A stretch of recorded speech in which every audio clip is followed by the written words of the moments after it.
तो dear students, ancient history के इस क्लास में आपका स्वागत है। हम लोग एंशिएंट हिस्ट्री में सोर्सेस और स्टोन एज और हड़प्पा सिविलाइजेशन, ये तीन टॉपिक को पढ़ चुके हैं। जो चौथा टॉपिक हम लोग का आज की क्लास में डिस्कस करना है वो है वैदिक सिविलाइजेशंस।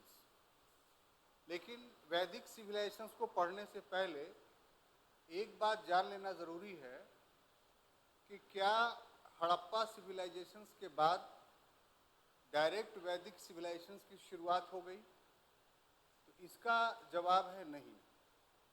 हड़प्पा सिविलाइजेशंस अपने प्रॉस्पेरिटी के साथ, अपने समृद्धि के साथ लगभग 1900-1800 ईसा पूर्व तक जीवित रहा। लेकिन उसके बाद हड़प्पा सभ्यता की जो विशेषताएं थी, जो कैरेक्टरिस्टिक्स थी, वो समाप्त हो गई और जो हड़प्पा सभ्यता एक नगरीय सभ्यता था वो ग्रामीण सभ्यता में कन्वर्ट हो गया। तो 1900 से लेके 1500 तक का जो पीरियड है, उस पीरियड को हम लोग हड़प्पोत्तर युग यानी लेटर हड़प्पा पीरियड कहते हैं। और इसके लिए हिस्ट्री में एक शब्द इस्तेमाल होता है कि उत्तरजीविता और शांतत्व, यानी सर्वाइवल एंड कंटिन्यूटी। तो इस शब्द का अर्थ ये हुआ, सर्वाइवल और कंटिन्यूटी का अर्थ ये हुआ कि 1900 या 1800 ईसा पूर्व में, बीसी में, ऐसा नहीं कि हड़प्पा सभ्यता का अंत हो गया। अंत का अर्थ ये होता है कि समाप्त, उसके सारे लोग खत्म हो गए, उसकी सारे शहरें गैर आबाद हो गई और कहीं पर कोई उसका निशान नहीं बचा। ऐसा नहीं हुआ था, बल्कि हुआ क्या था कि डिक्लाइन हुआ था, पतन हुआ था। डिक्लाइन का अर्थ ये होता है कि जो विशेषताएं थी, जैसे नगरीकृत था, जैसे व्यापार वाणिज्य था, जैसे बहुत सारी वस्तुओं का उत्पादन होता था, यह नाप तौल की एक रूप व्यवस्था पूरे हड़प्पा सिविलाइजेशन में इस्तेमाल किया जाता था, ये सारी चीज़ें खत्म हो गई और वो सभ्यता एक ग्रामीण सभ्यता में कन्वर्ट कर जाता है, जिसमें वो सब काम नहीं हो रहा था जो काम उसके विकसित रूप में हो रहा था। अब ये क्यों हुआ, ये एक अलग अध्ययन का विषय है और वो प्रीलिमिनरी टेस्ट में वो काफ़ी महत्वपूर्ण नहीं है, इसलिए उस सेक्शंस को हमने टच नहीं किया। उसके बाद 1500 ईसा पूर्व का जब समय आता है, तब भारत में एक नवीन प्रकार की सभ्यता का उदय होता है और उसको हम लोग वैदिक सभ्यता के नाम से जानते हैं। तो उसी का अध्ययन आज के क्लास में आपको करना है। तो इस कंटेक्स्ट में जो इसका इंट्रो होगा वो ये कि जो वैदिक सिविलाइजेशंस है, जो वैदिक सभ्यता है,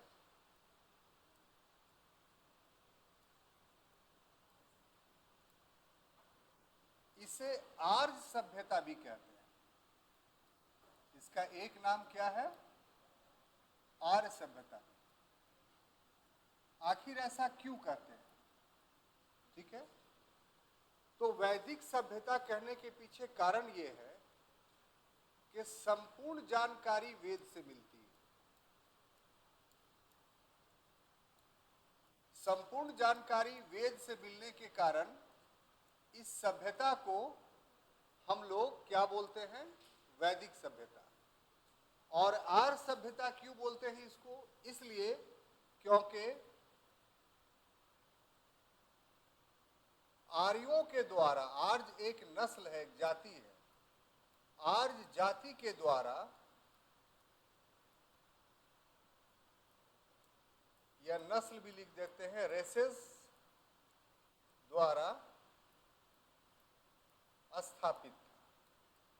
तो चूंकि इसकी जानकारी वेद से मिलती है, इसीलिए इसको वैदिक सभ्यता भी कहते हैं।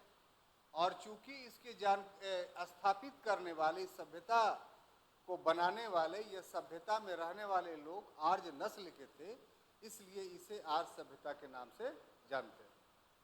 हालांकि इस पर वर्तमान समय में बहुत तीखा विवाद चल रहा है भारत में कि आर्य यहाँ के निवासी थे या विदेश से आए थे।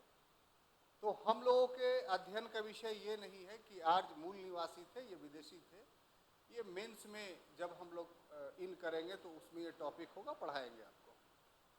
लेकिन अभी आज का क्लास पूर्ण रूप से प्रारंभिक परीक्षा या प्रीलिमिनरी एग्जामिनेशंस को ध्येय रख करके, एम्स रख करके आपको पढ़ाया जा रहा है। लेकिन उसमें मेंस की जहाँ जहाँ जो बातें होंगी उसको हम इंगित करते हुए चलेंगे, ताकि आप समझ सके कि हमें हमारा मेंस के लिए कौन चीज़ें छूट रहा है। अब देखिए कि ये जो सिविलाइजेशंस है, हड़प्पा सिविलाइजेशन, इसमें इसका जो पीरियड है वो 1500 से लेकर के 600 ईसा पूर्व या BCE जो कह लीजिए आप, वो है। लेकिन ये संपूर्ण अवधि में जो 1500 से लेकर के 600 ईसा पूर्व तक का जो पीरियड आपके सामने है, परिस्थितियां, जो सर्कमस्टांसेस थे इस सभ्यता की, वो दो प्रकार की थी, एक प्रकार की नहीं थी। और इस कारण से, दो प्रकार से होने के कारण से इसका विभाजन दो रूपों में किया जाता है। इसका विभाजन दो रूपों में हम लोग करेंगे। एक को बोलते हैं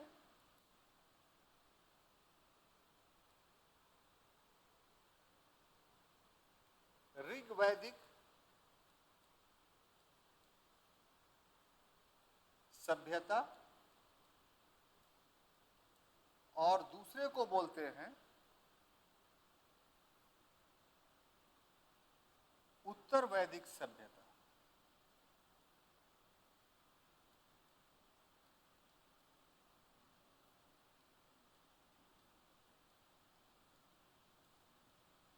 इसका जो पीरियड होगा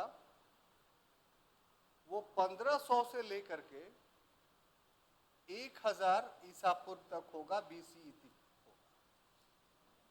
और उत्तर वैदिक काल का जो पीरियड होगा वो 1000 से लेकर के 600 ईसा पूर्व तक होगा। अब देखिए, हमने कहा कि परिस्थितियां दो प्रकार की, इसलिए जो वैदिक सभ्यता है या आर्य सभ्यता है, ये दो भागों में बट रहा है। तो दो भागों में बट रहा है तो इसके लिए दो कारण भी एग्जाम्पल है, उत्तरदायी। पहला तो ये कि इस सभ्यता की जानकारी का एकमात्र स्रोत वो ऋग्वेद है, ठीक है।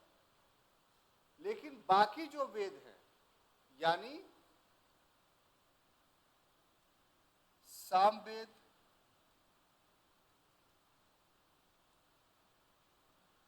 यजुर्वेद,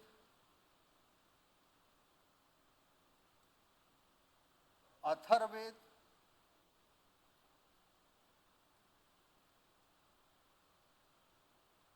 ब्राह्मण ग्रंथ, आरण्यक, उपनिषद, ये सब जो ग्रंथ हैं वो उत्तर वैदिक काल के। और यहां पर दूसरा जो तीसरा विभाजन करने के पीछे कारण यह है कि एक तो ग्रंथ ऋग्वेद इस पीरियड में लिखे गए, यानी 1000 से 1500 से लेके 1000 तक, और दूसरा 1000 से 600 तक बाकी जो वैदिक ग्रंथ है, जैसे सामवेद, यजुर्वेद, अथर्ववेद, ब्राह्मण ग्रंथ, आरण्यक और उपनिषद, ये सब के सब 1000 से लेकर के 600 ईसा पूर्व तक लिखे जाते हैं। तो इसमें तीसरा जो अंतर करने का आधार है, बेस है, वो ये है कि जो ऋग वैदिक कल्चर है वो इन ग्रंथों में उपस्थित कल्चर से अलग है। जैसे एक एग्जाम्पल देंगे तो आप समझ जाइएगा कि ऋग्वेद में लोहे का इस्तेमाल नहीं हो रहा है, उत्तर वैदिक काल में लोहे का इस्तेमाल हो रहा है। ऋग्वेद में वर्ण व्यवस्था जो था वो जन्म पे आधारित नहीं था, कर्म पे आधारित था। लेकिन उत्तर वैदिक काल में वर्ण व्यवस्था जन्म पे आधारित हो गया। इसी प्रकार से आप देखेंगे कि ऋग्वैदिक काल में पशुपालन महत्वपूर्ण था, कृषि महत्वपूर्ण नहीं था। लेकिन उत्तर वैदिक काल में आके कृषि महत्वपूर्ण हो रहा है। इसी प्रकार से आप देखें कि ऋग्वैदिक काल में अभी भी जीवन घुमंतु था, सामुदायिक जीवन का बहुत पक्का विकास नहीं हुआ था। इसीलिए ऋग्वैदिक काल के कोई गांव उत्खनन में नहीं मिले हैं हम लोग। लेकिन उत्तर वैदिक काल में हम लोग जाते हैं तो अस्थायित्व आया जीवन में। क्यों आया? कि कृषि पशुपालन से ज्यादा महत्वपूर्ण हो गया। राजतंत्र में भी बहुत सारे परिवर्तन हुए। हम अभी आपको संक्षेप में इसलिए बता रहे हैं कि हमने कहा कि परिस्थितियां अलग अलग थी, सर्कमस्टांसेस अलग अलग थे। 1500 से लेके 1000 ईसा पूर्व तक का सर्कमस्टांसेस अलग था, और 1000 से लेके 600 ईसा पूर्व तक का जो सर्कमस्टांसेस था, जो परिस्थितियां थी, वो अलग थी। इस कारण से संपूर्ण वैदिक सभ्यता को या आर्य सभ्यता को हम लोग दो भाग में बांटकर पढ़ रहे हैं। पहला जो 1500 से लेके 1000 ईसा पूर्व तक का जो पीरियड है, उसे हम लोग ऋग्वैदिक पीरियड बोलते हैं या पूर्व वैदिक काल भी बोलते हैं। हालांकि पूर्व वैदिक काल बोलना गलत होगा। पूर्व का मतलब होता है वैदिक काल के पहले का। तो ऐसा तो हम लोग नहीं पढ़ते हैं, हम लोग वैदिक काल का ही बात को पढ़ रहे हैं। इसलिए एप्रोप्रिएट उचित शब्दावली जो होगा, ये नामकरण होगा, वो ऋग्वैदिक काल। बहुत सारे पुस्तकों में हमने देखा तो हमको ऑब्जेक्शनेबल लगाई है कि पूर्व वैदिक काल कैसे आप कह सकते हैं, लेकिन है लिखा हुआ। तो इस कंफ्यूजन को भी हम दूर कर दे रहे हैं। और उत्तर वैदिक काल का मतलब कि ऋग्वैदिक काल के बाद वाला। तो ये इंट्रोडक्शंस में इतनी सारी बातें थी, आप अपने आप को देख लीजिए कि ये बात आप समझ पाए कि नहीं, और इसमें कोई नई बात आपको नहीं है। अब देखिए कि इसके बाद का जो टॉपिक है इस सेक्शंस में, वो इस बात का पता हम लोग को लगाना है कि आखिर जो ये विवाद है कि आर्य कहाँ के निवासी थे, भारत के थे, भारत के बाहर के थे। तो हमने कहा कि ये आपके लिए मुख्य परीक्षा का है, लेकिन इसका अर्थ ये नहीं कि ऑब्जेक्टिवली क्वेश्चंस नहीं आएगा। ऑब्जेक्टिवली क्वेश्चंस इस रूप में इंपॉर्टेंट है कि किस विद्वान ने क्या बात कही। तो हम उसी कंटेक्स्ट में आर्यों के आदि देश के बारे में जो विचार है वो हम पढ़ाने जा रहे हैं। तो अगला टॉपिक हम लोग का जो होगा आर्यों का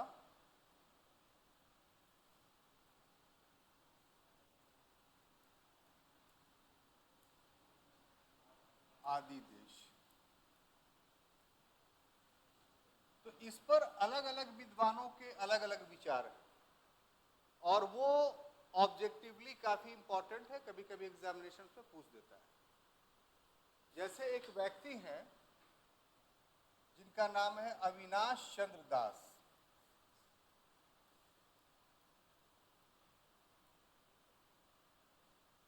अविनाश चंद्र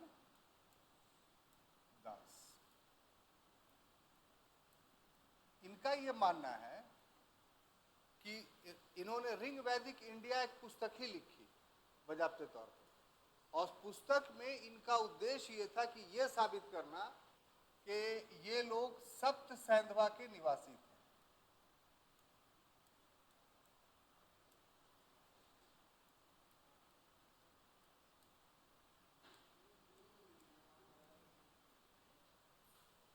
दूसरा एक विद्वान है पंडित गंगानाथ झा।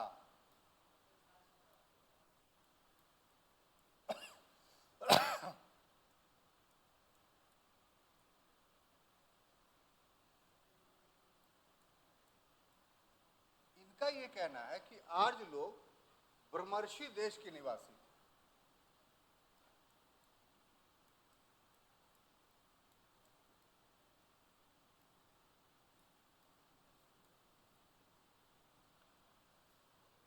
उसके बाद गंगानाथ झा के बाद तीसरे व्यक्ति हैं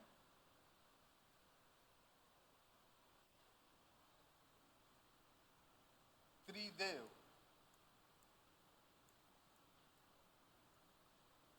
इनका कहना है कि मध्य देश के निवासी थे।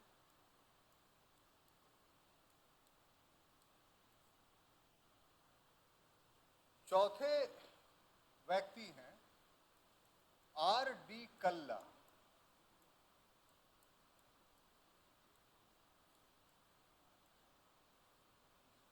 इनका कहना है कि ये लोग कश्मीर के निवासी थे। कश्मीर का मतलब हिमालयन क्षेत्र के। एक और विद्वान भारतीय विद्वान है जिनका नाम है दयानंद सरस्वती।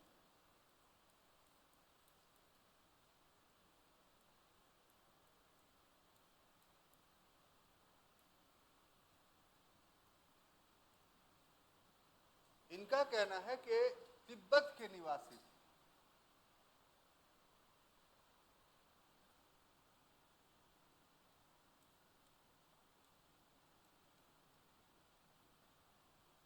बाल गंगाधर तिलक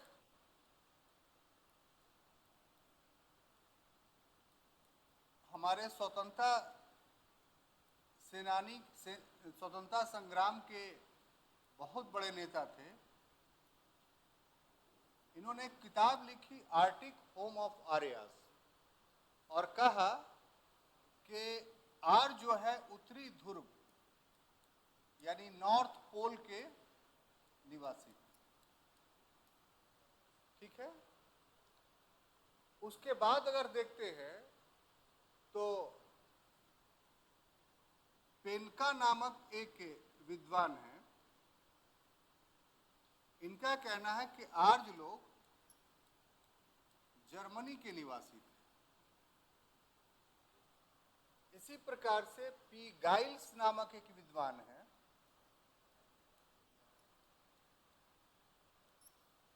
इनका कहना है कि ये रूस के निवासी थे।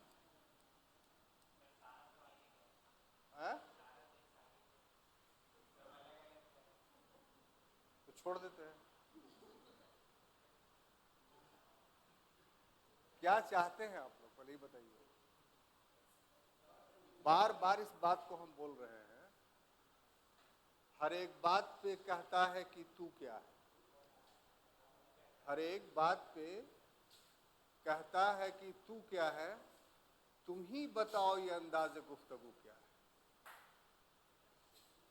रगों में दौड़ते फिरने के हम नहीं कायल। जुबान से गर नहीं टपका तो फिर लहू क्या। कहने का मतलब ये है कि भाई जो सिलेबस में जो बातें शामिल हैं आपको पढ़ना, हमको पढ़ाने में दिक्कत नहीं हो रहा था, आपको पढ़ने में क्या दिक्कत है। इसमें तो एक सेंटेंस में ये बात खत्म हो जाती है कि भाई सबसे मान और सही विचार कौन सा है। बढ़ जाते आगे तो लोड तो हम ले रहे हैं, आपको भार क्यों महसूस हो रहा है। आपको तो सिर्फ देखना है बोर्ड पे, आप बोर्ड पे देख करके कॉपी में नोट करना है। हम आपकी मजबूरी समझ रहे हैं कि इतना लिख दे रहे हैं तो याद तो करना पड़ेगा। तो मेरा कहना है कि अगर मैच क्वेश्चंस में आ गया ये कि 4-5 तो विचार दे दिया कि मिलाइए या कौन गलत है, तो उस पर क्या कीजिएगा साहब। मैक्समुलर साहब को ढूंढने जाइएगा कि सही विचार उन्हीं का है, मान लें।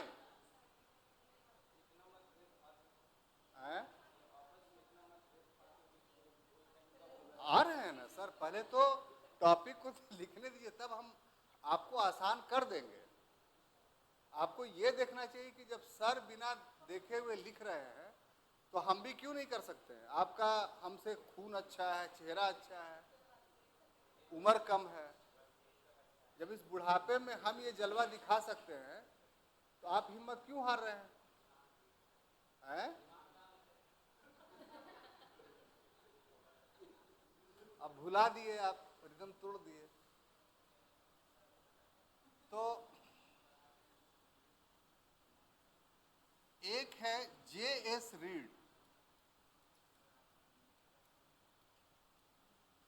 इन्होंने कहा, चलिए बंद कर देते हैं, बहुत नाम है। आपको पढ़ा रहे हैं दिल से, आप दिल से पढ़ना नहीं चाहते तो क्या करें? बैक्टीरिया, बैक्टीरिया माने वो जीवाणु नहीं, बैक्टीरिया क्षेत्र का नाम है। इधर जितना चीज आप देख रहे हैं ये सब किसी न किसी भूभाग का नाम है, लैंड का नाम है। तो उसी सब समझाते हैं, घबराइए नहीं, अभी तो सिर्फ ये दे रहे हैं आपको। और उसके बाद अगला जो है एफ मैक्स मूलर, क्या चीज? Max Muller. इन्होंने कहा कि आर्य मध्य एशिया के निवासी। ठीक है, चलिए इतनी ही तक बात खत्म कर देते हैं।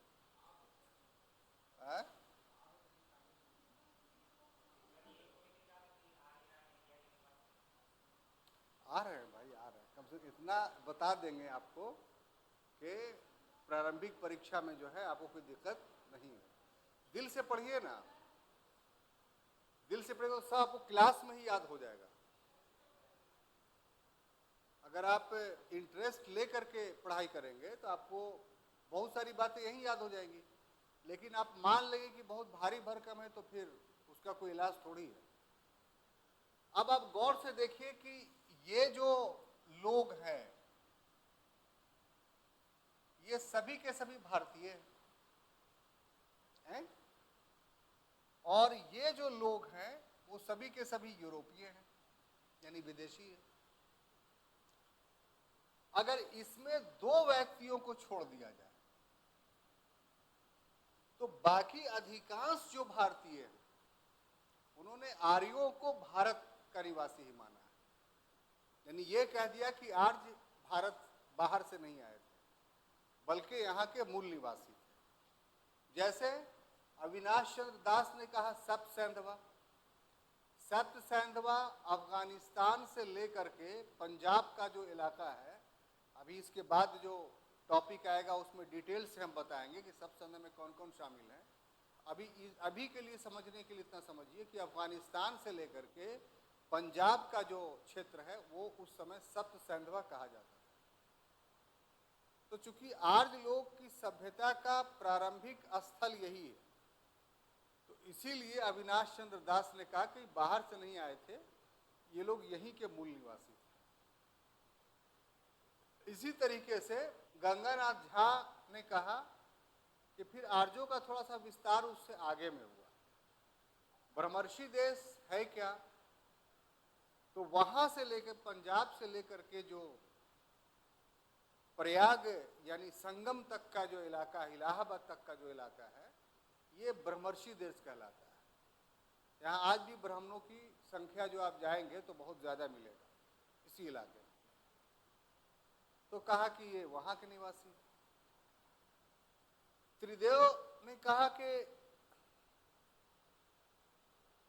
इसमें थोड़ा सा हम कंफ्यूज कर रहे हैं, दिमाग में रखिएगा।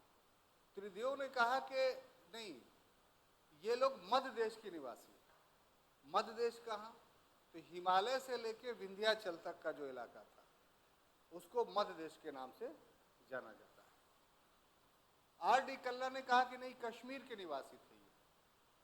लेकिन दो भारतीय विद्वान ऐसे हैं, एक में दयानंद सरस्वती और दूसरे में बालगंगाधर तिलक, कि ये भारत से बाहर उनका निवास बता रहे हैं कि वहां से ये लोग माइग्रेट किए।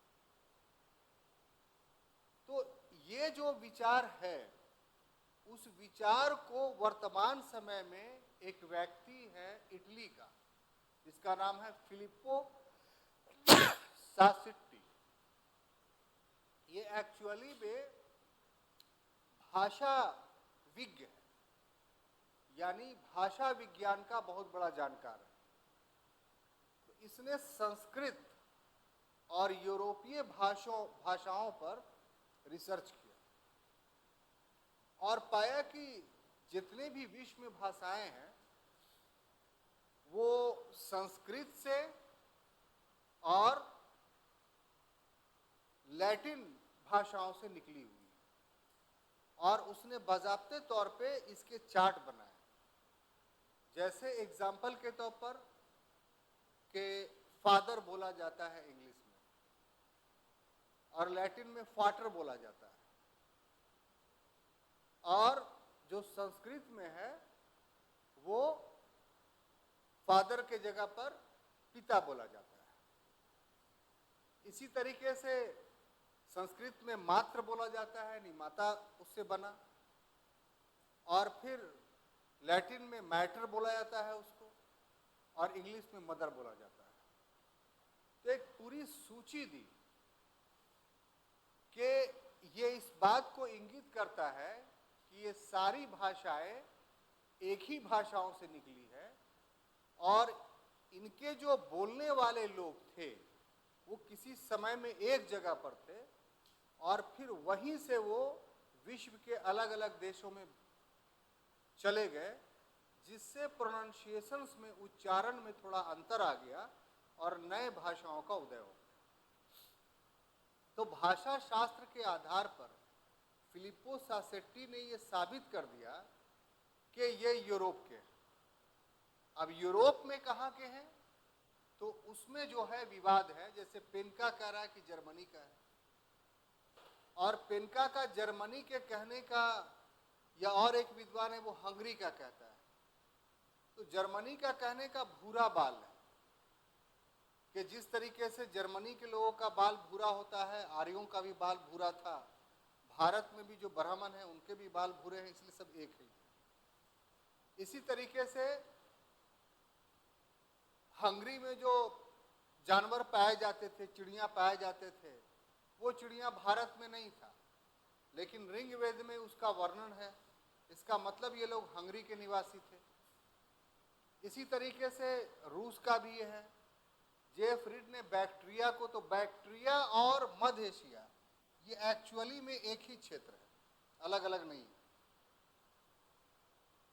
जो अभी का आप ईरान, इराक, तुर्कमेनिस्तान, कजाकिस्तान, ये सब का जो एरिया आप देख रहे हैं, यही मिडिल एशिया के नाम से जाना जाता है।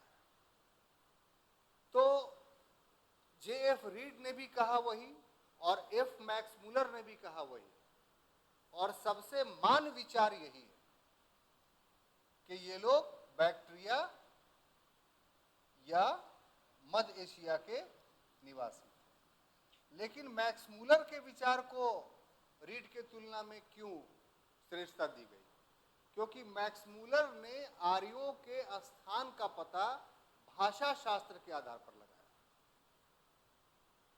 और साथ ही साथ पुरातात्विक प्रमाण भी दिए। तो इस आधार पर वर्तमान समय में अधिकांश लोग ये मानते हैं, या अधिकांश इतिहासकारों का यह विचार है कि आर्य लोग मध्य एशिया के निवासी थे और एक माइग्रेंट के रूप में भारत आए।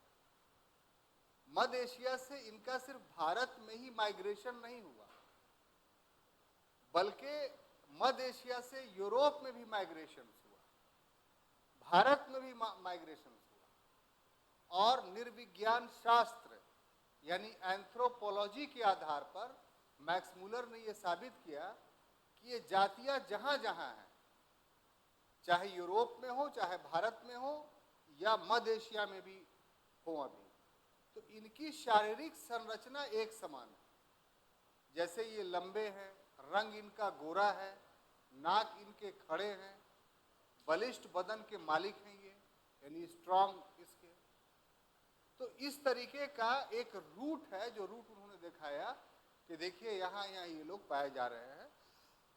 और फिर पुरातत्व से भी जानकारी मिलती है, जो आगे बताने वाले हैं हम, कि ये लोग वास्तव में मध्य एशिया के निवासी थे और वहीं से यूरोप और भारत के तरफ आक्रमणकारी के रूप में नहीं, ये भी सवाल आता है, बल्कि भारत या यूरोप में इनका मध्य एशिया से जो जाना हुआ वो एक परवर्जन हुआ, माइग्रेशन हुआ,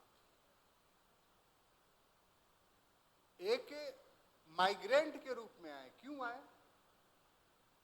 इसलिए आए क्योंकि वहां की जलवायु उनके अनुरूप नहीं रह गई थी, जलवायु में परिवर्तन हो रहा था। तो परिवर्तित जलवायु के कारण इन लोगों ने नए निवास स्थान की खोज की और माइग्रेशन किया। अगर आक्रमण करते तो एक बार आते, जैसे मुगलों ने, बाबर ने आक्रमण किया तो एक बार आया 12,000 आदमी लेकर के। कुतुबुद्दीन ऐबक ने आक्रमण किया तो एक बार आदमी लेकर के आया 1 लाख। लेकिन यहां आर्यों का जो आगमन हो रहा है वो कैसे हम कहते हैं कि एक माइग्रेंट थे? क्योंकि वो टोली टोली में आए, एक बार में नहीं आए।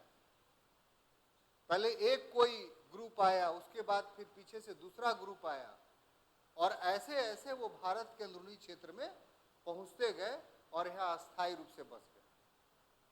तो ये एक सामान्य विचारधारा है जो अभी तक पाया जा रहा है, लेकिन इधर कुछ वर्षों से ये एक नया विवाद उभरा है, एक नया विषय के रूप में उभरा है ये, कि आर्य यहाँ के निवासी नहीं थे, बल्कि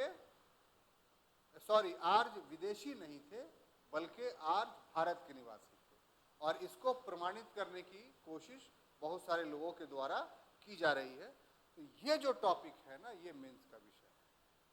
अब बात समझ में आ गई? इसको मिटाऊं?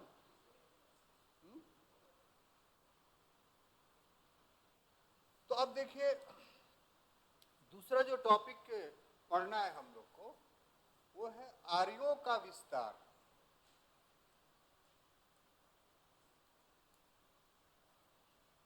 आर्यों का विस्तार।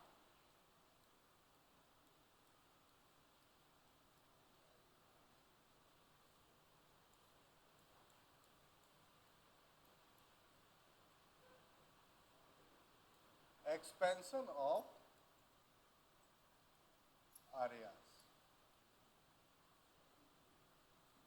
मतलब अब परवर्जन मान लिए हम लोग कि विदेशी थे, बाहर से आए थे, तो कैसे कैसे विस्तार किया।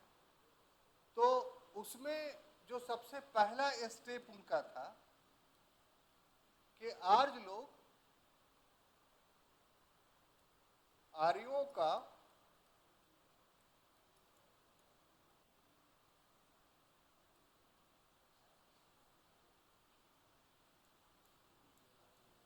भारत में आगमन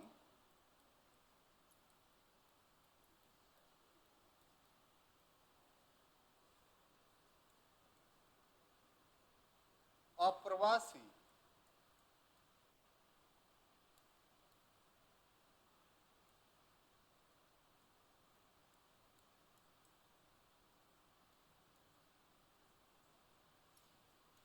यानी माइग्रेंट के रूप में हुआ।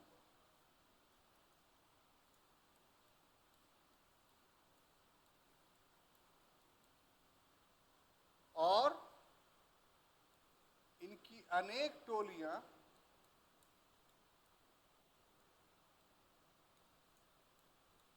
यानी टोलियां का मतलब ग्रुप,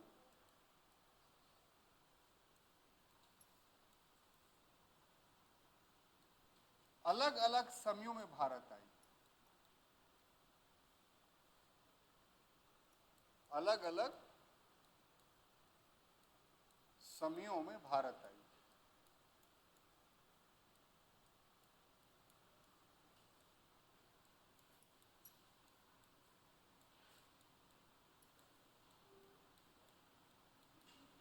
ठीक है। और उसका एक, इस आगमन का, भारत में जो इनका आगमन था वो निम्न क्रम में हुआ। क्या क्या क्रम था साहब? यानी सीरीज कैसे कैसे आए? सबसे पहले जो आकर के बसे आर्य लोग, वो क्षेत्र था जिसका नाम था सप्त सैंधवा।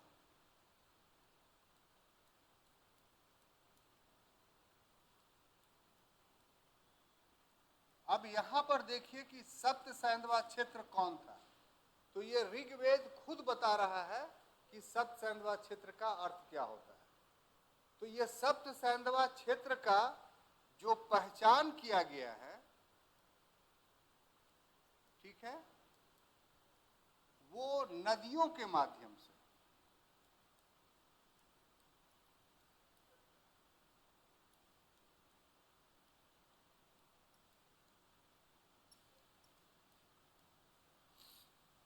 तो उन नदियों का नाम क्या है वो देखते हैं हम लोग।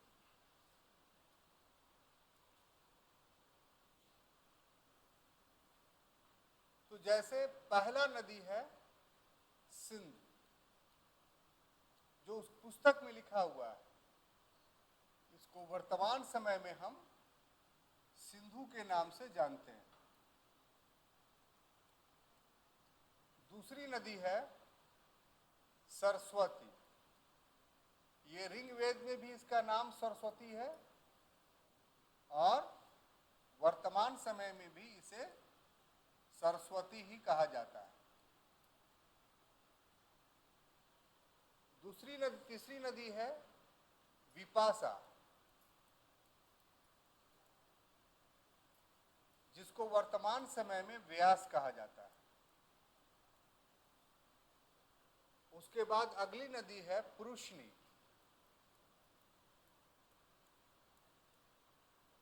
जिसको वर्तमान समय में रावी कहा जाता है। उसके बाद अगली नदी है वितस्ता, जिसको वर्तमान समय में झेलम कहा जाता है।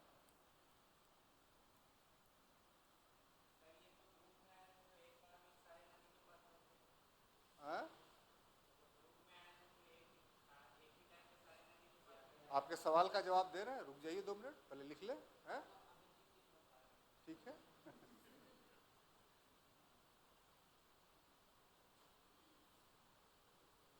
उसके बाद है अस्किनी, यानी चिनाव। ठीक है, तो आप देखिए गिन कर करके 1 2 3 4 5 6, एक और कौन छूट गया? सिंध, सरस्वती, विपाशा, व्यास, पुरुषनी, रावी, वितस्ता, झेलम, अस्किनी, चिनाव।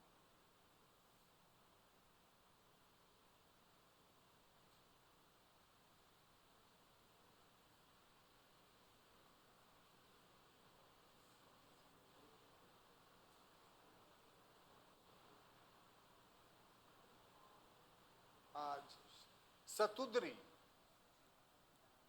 क्या है? शतुद्री। शतुद्री को वर्तमान समय बोला जाता है शतलज। तो आप देखिए ये 7 नदियां हैं ना, 7 में ये जो सरस्वती है ये विलुप्त हो गई है, ये अब वर्तमान समय में नहीं, जमीन के अंदर बहती है।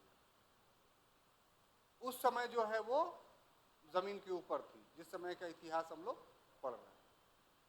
तो ये 7 नदियां हैं, तो इन्हीं को मिला कर करके जो ये 7 नदियों का जो क्षेत्र है जहां ये बहता है, उसी को क्या बोला गया है ऋग्वेद में? सप्त सैंधवा।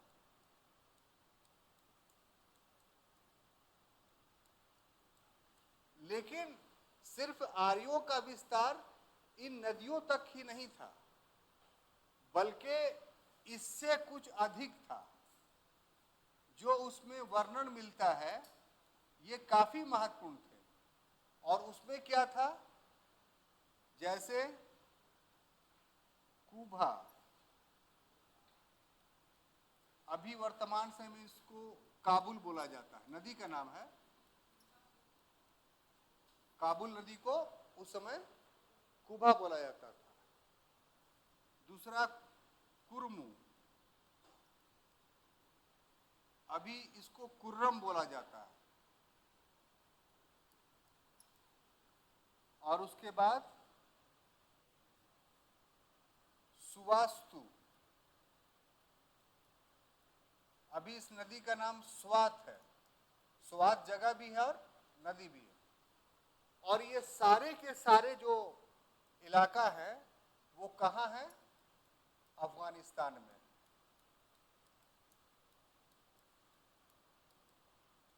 तो सप्त सैंधवा क्षेत्र में अफगानिस्तान भी शामिल था।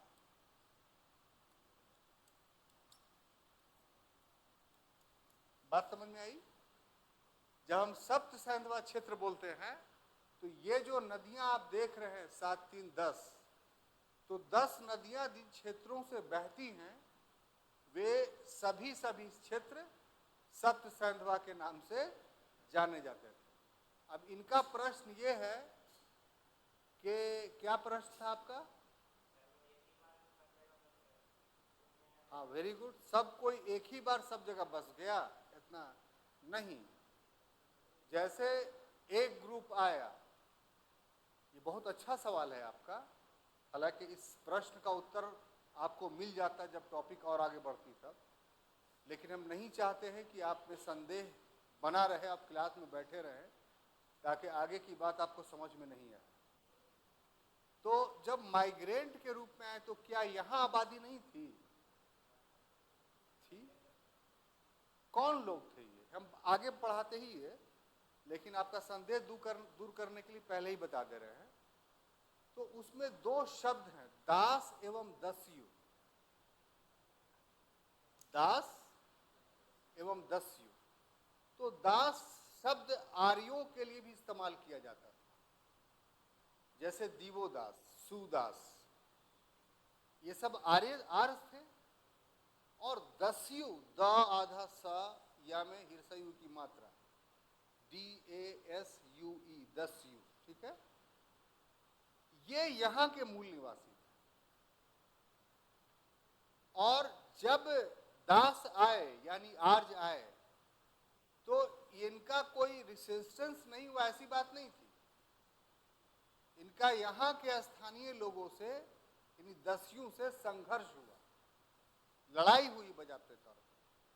अब एक कबीला आया जो सबसे पहले दस्यु मिला, तो वहां लड़ाई हुई तो दस्यु पीछे हट गए। तो लड़ाइयां होती थी किस लिए? एक सवाल पैदा होता है, नहीं, यही तो बात है, सब सवाल है। लड़ाई गाय के लिए होती थी, चूंकि पशुधन के लिए होती थी। उस समय सबसे ज्यादा, चूंकि अस्थाई जीवन न दस्यु का था न दास का था। अभी भी लोग जो थे उनका सामुदायिक कलेक्टिव लाइफ शुरू नहीं हुआ था। तो गाय जिसके पास होती थी वो ज्यादा शक्तिशाली माना जाता था। इसीलिए युद्ध के लिए ऋग्वेद में जो शब्द इस्तेमाल किया गया है, गविष्ठी। गविष्ठी मतलब गाय की खोज। तो अगर गाय उनके पास चली गई तो इनको उस क्षेत्र से पीछे हटना पड़ता था। अब वहां रुक नहीं गए, अभी उनका जीवन में अस्थायित्व तो नहीं आया था, वो आगे बढ़े, दूसरे दस्यु से लड़े, उनकी गायों को छीना।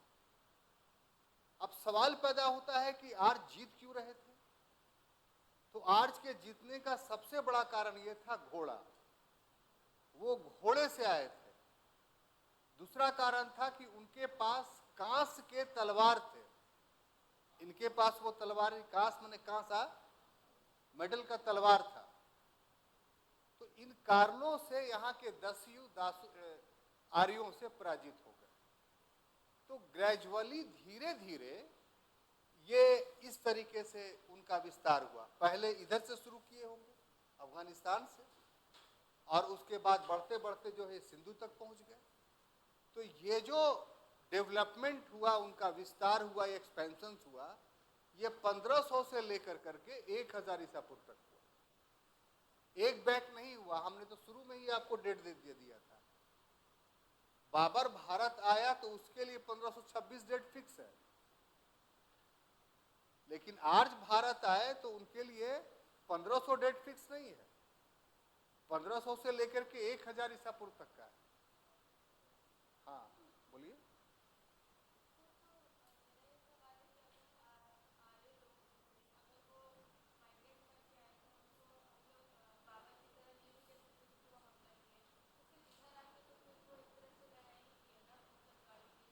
हाँ, बहुत अच्छा सवाल है। जी जी,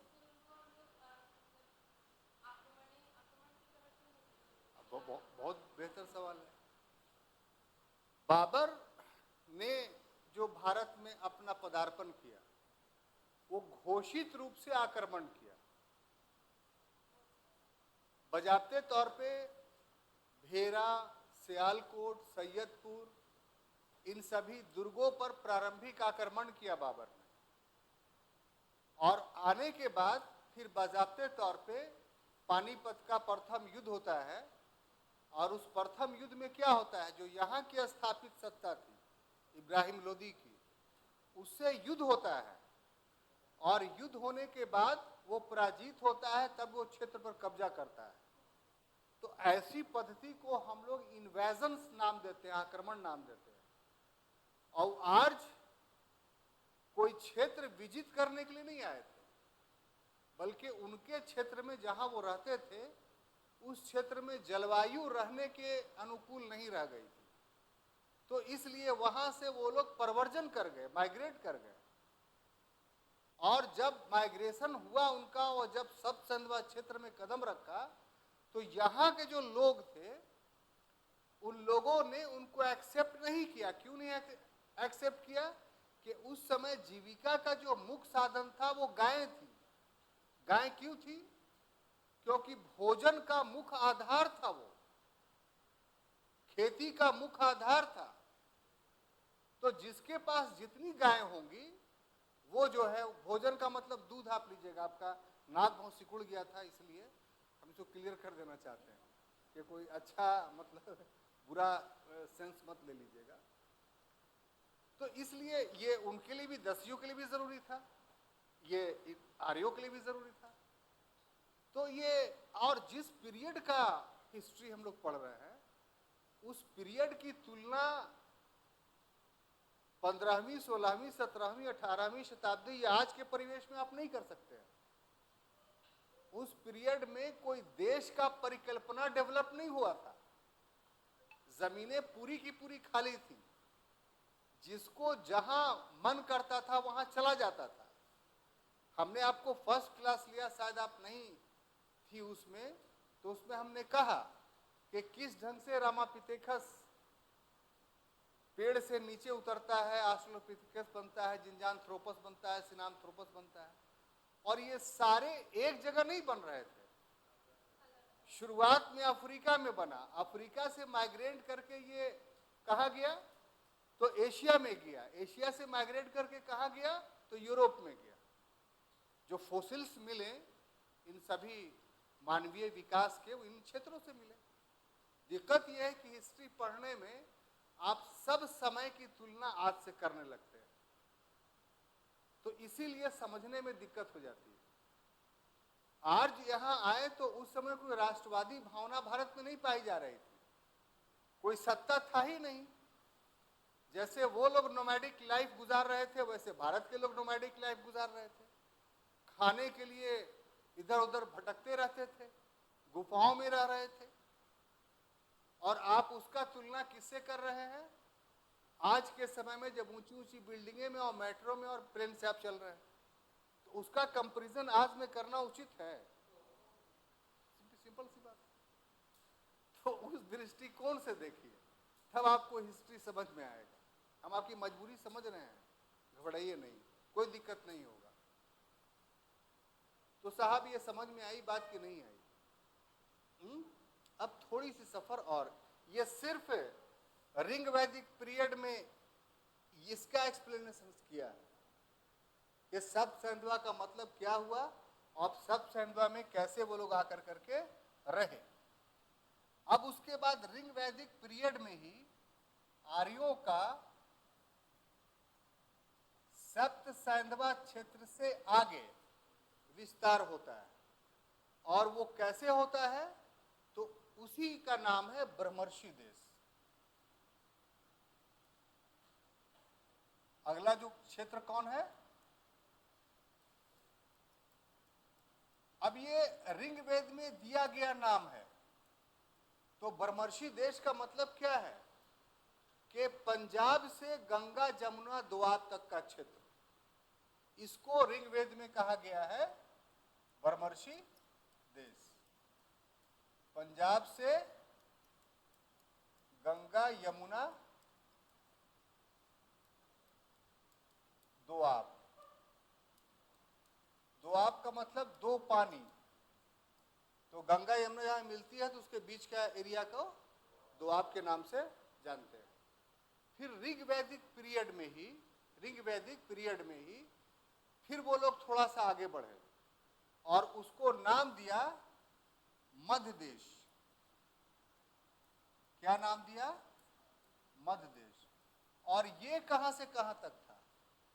तो ऊपर में हिमालय से लेकर करके नीचे में विंध्य पर्वत तक, और इसको उन्होंने नाम दिया मध्य देश। अब उसके बाद यहां तक का जो विस्तार है, यानी सब सैंधवा, ब्रह्मर्षि देश और मध्य देश, यहां तक का जो विस्तार आर्यों का है वो ऋग्वैदिक काल में है। बात समझ में आ रही है? यहां तक विस्तार कहां है? ऋग्वैदिक काल में। और उसके बाद आगे जो विस्तार हो रहा है, यानी फिफ्थ एक्सपेंशन, वो लेटर वैदिक पीरियड में, उत्तर वैदिक काल में। और ये विस्तार करके उसका नाम क्या दिया गया? आर्यावर्त।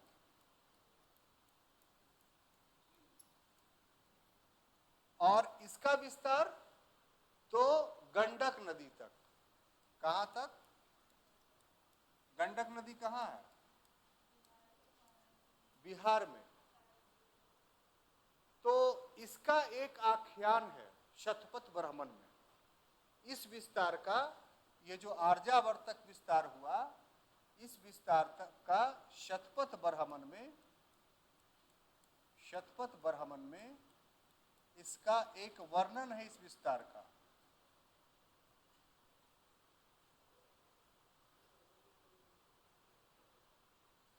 क्या ऋषि का नाम था उसका? राहुगण उसका शिष्य था।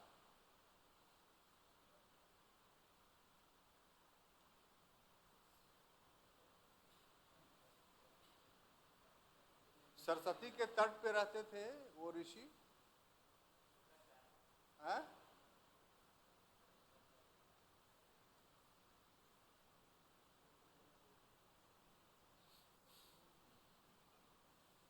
उसमें था, चलिए आएगा याद तो हम बता देंगे। सरस्वती के तट पर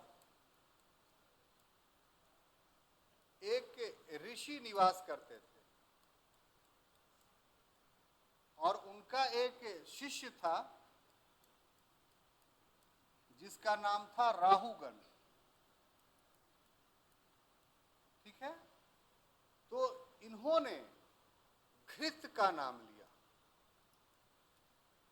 और जैसे ही घृत का नाम लिया उनके मुख से अग्नि प्रज्वलित हो गई।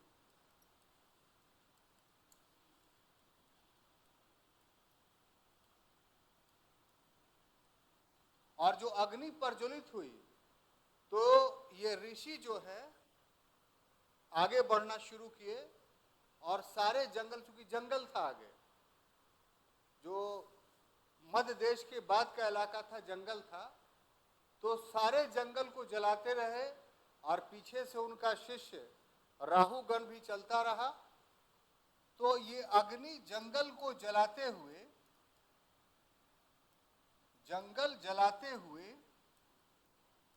अंत में कहां पहुंची? तो गंडक नदी पर। और गंडक नदी पहुंचने के बाद अग्नि आगे जाने से इनकार कर दिया।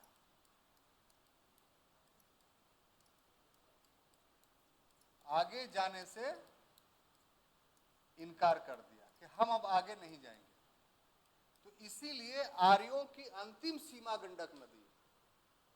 तो आज भी उसके प्रमाण आप देखेंगे, बिहार में आप देखिए तो गंडक नदी में जाएंगे तो गंडक नदी के इस तरफ, यानी पश्चिम के तरफ, आपको ब्राह्मणों की आबादी मिलेगी, जिसको मैथिली ब्राह्मण आप बोलते हैं। और गंडक नदी के उस तरफ आप जाएंगे तो खाली काले काले लोग मिलेंगे, यानी दस्यु का प्रभाव था। माने अभी भी बहुत संख्या उनकी मिलेगी आपको। तो ऐसा क्यों हुआ? क्योंकि आज उसके बाद वहां से लेके बांग्लादेश तक चले जाइए, सब एक कैटेगरीज के लगभग। अब चूंकि विस्तार हो गया, विकास हो गया है, इसलिए विंध्याचल के बाद भी आपको मिलेगा ब्राह्मणों की आबादी, और गंडक के बाद भी मिलेगा, ऐसी बात नहीं कि नहीं मिलेगा। लेकिन अधिकांश संख्या आपको जो ये विस्तार बताया, यानी अफगानिस्तान से लेकर के गंडक नदी तक, तो यहाँ ब्राह्मणों के विस्तार आपको आबादी ज्यादा मिलेगी और जगहों पे कम मिलेगी। और बाकी इस क्षेत्र को माइनस करके संपूर्ण भारत को आज भी देखिए तो उन क्षेत्रों में काले काले लोगों की संख्या बहुत अधिक मिलेगी। और ऋग्वेद में वर्ण के आधार पे शुरुआती दौर में ये बात कही गई है कि दास वर्ण जो थे वो गोरे थे, और जो दस्यु वर्ण थे वो कृष्ण वर्ण के थे, यानी काले वर्ण के थे। तो ये विभाजन विस्तार क्षेत्र के आपको क्रम में हम लोग को दिखाई पड़ता है। दक्षिण भारत में आर्य संस्कृति का विकास बाद में चल के अगस्त ऋषि के द्वारा किया गया। जब वैदिक सभ्यता समाप्त हो गया, दूसरा युग आया, गुप्ता पीरियड आया, तब उस पीरियड में जाकर के आर्य संस्कृति का वहां विस्तार होता है, या आर्य कल्चर का। तो इस ढंग से ऋग वैदिक में और उत्तर वैदिक काल में आर्यों का विस्तार हुआ। तो ये पूरा एक चैप्टर है, जिस चैप्टर को मैंने आपको बताया। लिखिए इसको। हो गया? मिटा दूं?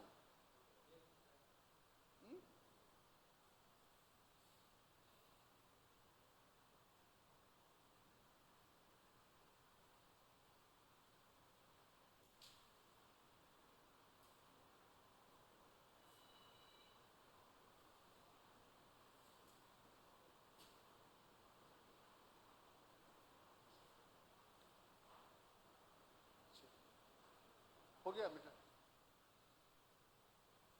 अब देखिए साहब, अब ये तो आपके दिमाग में क्लियर हो कि हमको ऋग्वेद का जीवन अलग पढ़ना है, उत्तर वेद का अलग।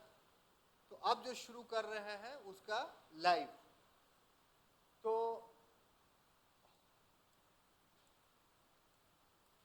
जो ऋग्वैदिक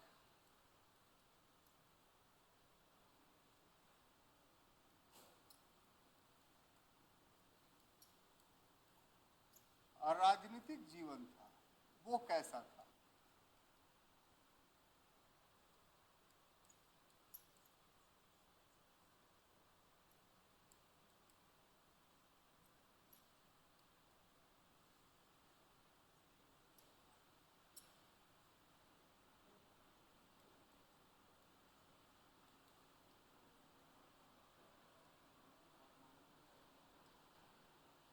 तो देखिए, ऋग्वेद का जो पॉलिटिकल लाइफ था उसके लिए एक शब्द है कि कबायली था।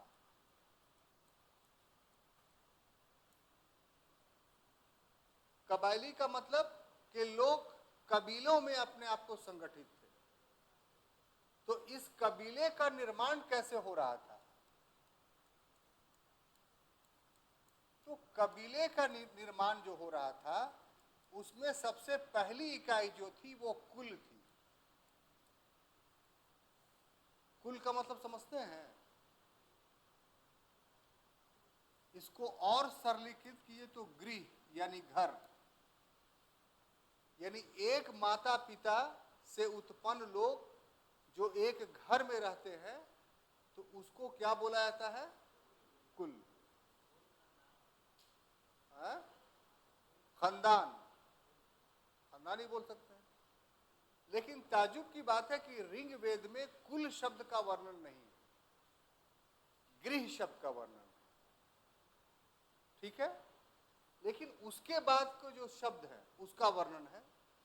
कुल जब बहुत सारे मिल गए, बहुत सारे परिवार मिल गए, तो उसको बोला जाता है ग्राम। ये शब्द वहां मिलता है। बहुत सारे ग्राम जब मिल गए तो उसको बोला गया विश्व।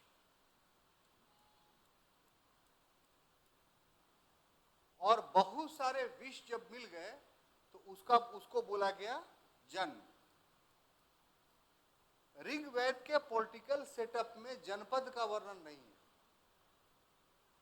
तो इसका मतलब क्या हुआ कि कबीला में संगठन का मतलब ये हुआ कि परिवार एक मुखिया के अधीन था, यानी अपने पिता के अधीन।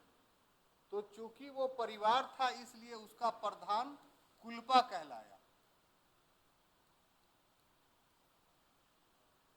ग्राम, उसका भी कोई हेड होगा, ग्राम का मुखिया, तो वो ग्रामनी कहलाया। ठीक है। अब बहुत सारे ग्राम मिल गए तो विश्व बना, तो इसका प्रधान विश्वपति कहलाया।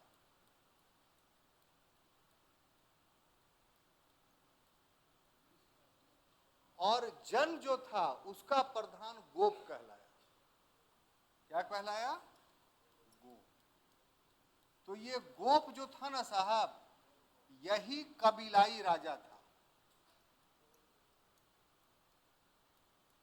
ये क्या था? कबीलाई राजा था। बात समझ में आई? नहीं समझ में आ रही है? और ये सभी के सभी जो संगठन बन रहा है शुरुआती दौर में, वो सिर्फ एक वजह से, और वो कारण क्या था?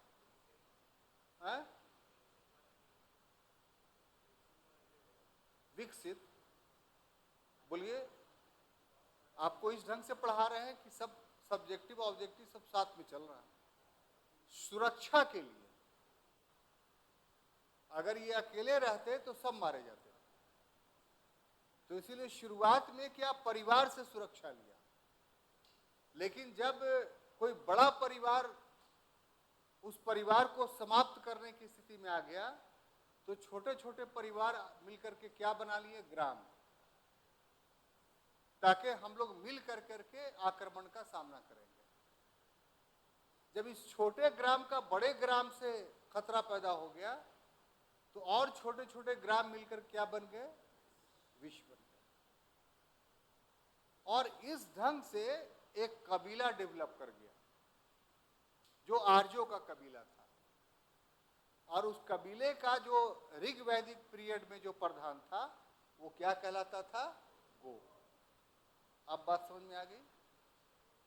अब देखिए, ये जो था तो ये सबको ऐसा नहीं था कि आज के तरह पूरा एकदम ऑफिस हो, उसमें क्लर्क हो और आईएएस अफसर हो, ऐसा नहीं होता था।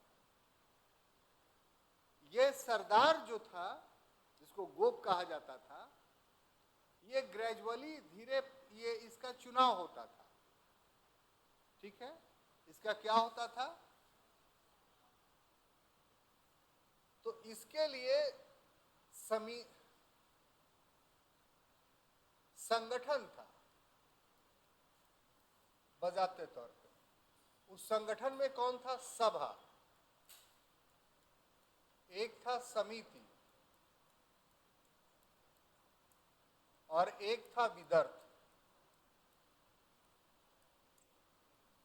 ये तीन प्रकार के संगठन थे जो पॉलिटिकल सेटअप को चला रहे थे ऋग्वैदिक पीरियड में। जो सभा था वो गांव के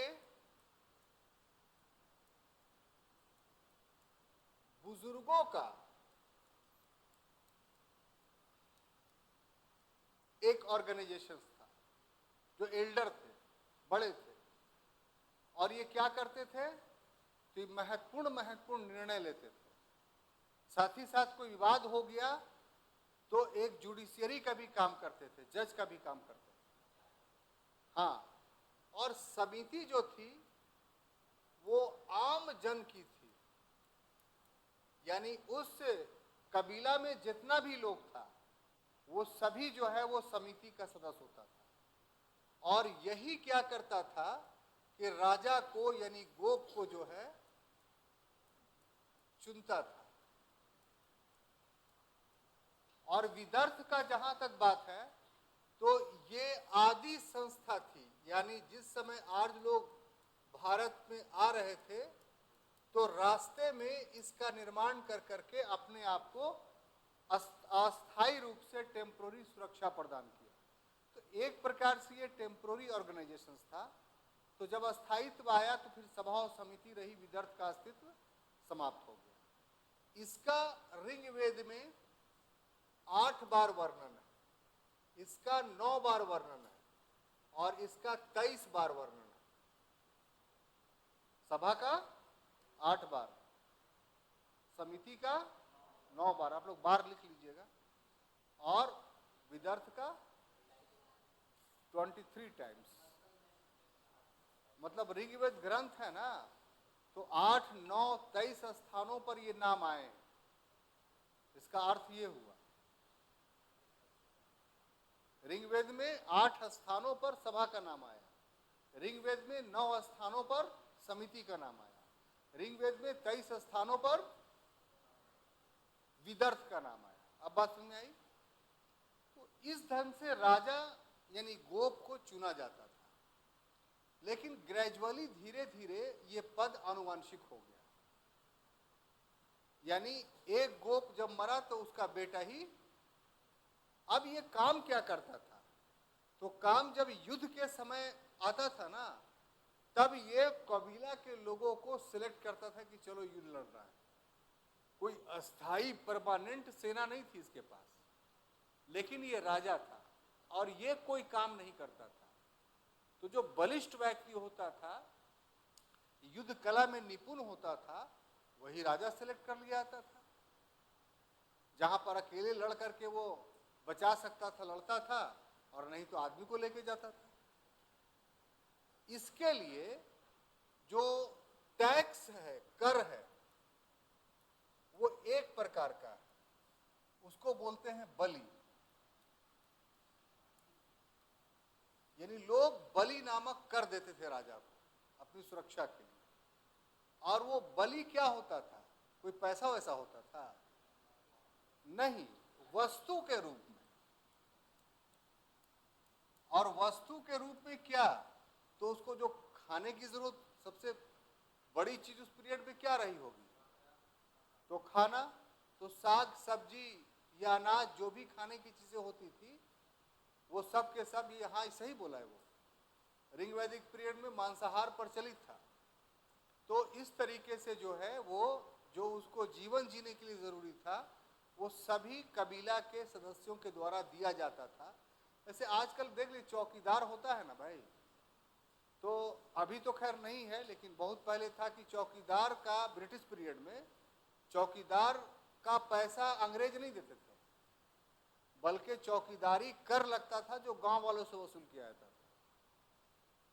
उसी का जो है विद्रोह, भारत छोड़ो आंदोलन के समय में उसका देने से इनकार कर दिया था भारत के लोगों ने, चौकीदारी कर को। तो उसी ढंग से आप मान के चल सकते हैं कि जो कबीला का सरदार होता था, उसके खर्च के लिए जो पैसे दिए, जो वस्तुएं दी जाती थी, वही वस्तुएं बलि नामक कर होता था। इसके अलावा 3 अधिकारियों का वर्णन मिलता है। कितना? 3 अधिकारी जो राजा के साथ रहते थे। और ये 3 अधिकारी का नाम क्या था? पहला था पुरोहित, दूसरा था सेनानी, और तीसरा था ग्रामणी। ये 3 अधिकारी थे जो राजा के साथ रहते थे। तो पुरोहित का क्या काम था? और ये तीनों अधिकारियों में सबसे महत्वपूर्ण जो था वो पुरोहित था। तो पुरोहित युद्ध के समय जो है वो प्रार्थना करता था जीत के लिए, और उसके माध्यम से जीत होती थी। आज के समय में आप माने या ना माने, और उस बहस में हम पढ़ना भी नहीं चाहते हैं, जो बात है वो बता दे रहे हैं। और सेनानी का क्या काम था? तो सेनानी का काम था कि सेना को ऑर्गेनाइज रखना, लड़ना नहीं। मतलब जो कबीला है उसमें लड़का लोग को देखते रहना कि कौन लड़ने वाला है, तो अपने निगाह में रखना कि युद्ध होगा तो इन लोगों को सिलेक्ट करके हम ले जाएंगे। सेनानी युद्ध के समय नेतृत्व नहीं करता था युद्ध का, बल्कि युद्ध के समय नेतृत्व कौन करता था? ग्रामणी। तो इस प्रकार से ग्रामणी ही गोप था। मतलब ग्रामनी ही राजा था, क्योंकि राजा ही लड़ता था। अब उसके बाद ऋग्वेद में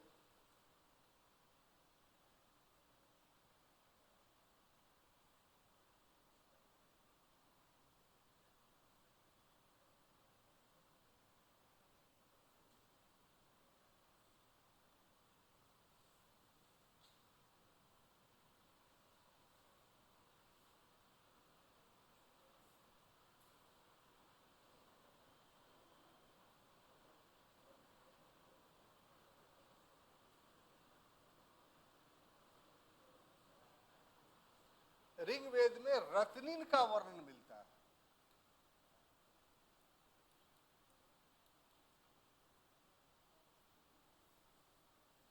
रत्निन में 3, रत्निन एक्चुअली में 12 होते थे, कितना, और लेकिन 3 का नाम मिलता है, सूत, रथकार और कम्मादी।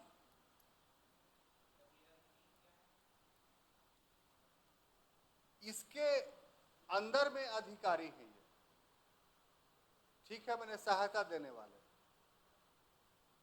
तो जब किसी को राजा बनना होता था तो राजा माने कबीले का सरदार, तो वो इन रत्निनों के घर जाता था कि हम राजा बनना चाहते हैं, और जब ये रत्निन उसका साथ देते थे तब वो राजा बन पाता था।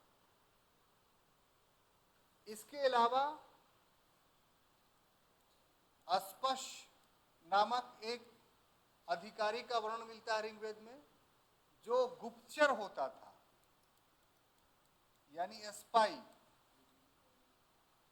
एक मिलता है भागदूत,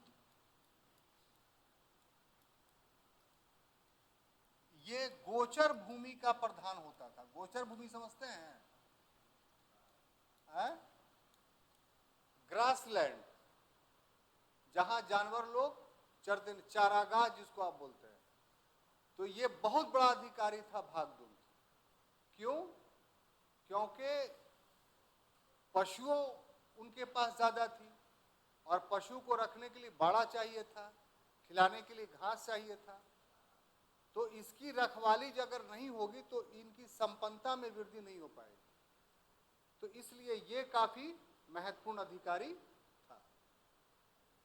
तो इस तरह का हम लोग देखते हैं कि जो ऋग्वैदिक पीरियड की जो राजनीतिक जीवन थी, उसमें एक प्रारंभिक अवस्था दिखाई पड़ता है, और इसी समय एक युद्ध हुआ, जिस युद्ध को जानना आपके लिए काफी महत्वपूर्ण है। तब आपको राजनीतिक रूप से कैसे भारत संगठित हुआ वो पता चलेगा। तो उस युद्ध को बोला जाता है दशराग युद्ध। क्या चीज? दशराग युद्ध। ये जो हुआ था वो उस समय के पुरुषनी और आज का रावी नदी के तट पर, ठीक है। और इस युद्ध के 2 पक्ष थे। एक तरफ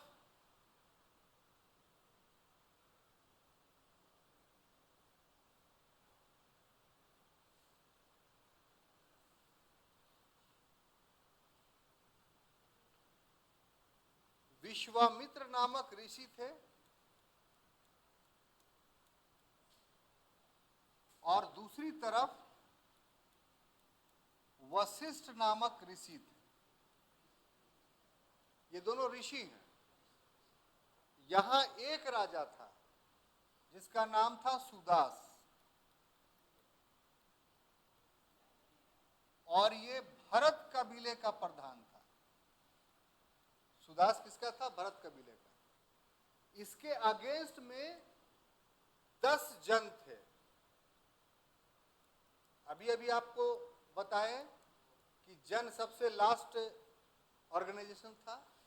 तो 10 जन में कौन कौन थे? पुरु, यदु, अनु, तुर्वश और द्रुह, ये 5 जो थे आर्ज थे। इसके अलावा 5 जो थे अनार्ज थे। उसमें क्या था? अकिन, पल्थ, भलानस, विषानिश और शिव। और इन लोगों के बीच युद्ध हुआ और इस दशराग युद्ध में जीत किसकी हुई भाई? तो जीत भरत कबीले की हुई। तो इसका मतलब क्या हुआ कि फर्स्ट पॉलिटिकल इंटीग्रेशन था ये भारत का। क्योंकि भरत कबीले ने सबसे पहले भारत को राजनीतिक रूप से एकीकृत करने का प्रयास किया, इसीलिए इस देश का नाम भारतवर्ष पड़ा। इसके पहले पॉलिटिकल इंटीग्रेशंस का प्रमाण नहीं मिलता है। ऋग्वेद में पॉलिटिकल इंटीग्रेशंस का दशराग युद्ध के रूप में पहला प्रमाण मिलता है। तो चूंकि पॉलिटिकल इंटीग्रेशंस भरत नामक कबीले ने शुरू किया, इसीलिए ये देश जो है भारतवर्ष कहलाया। और फिर भरत और पुरु भी आगे चल के मिल गए, तो उसी से कुरु बना। अब ये जनपद में कन्वर्ट होगा आगे चल करके, और उसके बाद बाकी 5 जन मिलकर के पंचाल बनाए, तो कुरु पंचाल का क्षेत्र डेवलप हुआ। फिर उसके बाद और भी बहुत सारे क्षेत्र डेवलप होते हैं। तो ऐसे ऐसे ग्रेजुअली जो है जनपद बनता है, जनपद महाजनपद बनता है, और महाजनपद साम्राज्य बन जाता है। तो पॉलिटिकल इंटीग्रेशंस की शुरुआत यहीं से। तो हम समझते हैं कि आज के क्लास में वैदिक के सभ्यता के बारे में जो हमने पढ़ाई, वो बात अभी अधूरी रह गई है। इसके शेष भागों को हम लोग अगले क्लास में देखेंगे। तब तक के लिए अनुमति दीजिए। धन्यवाद।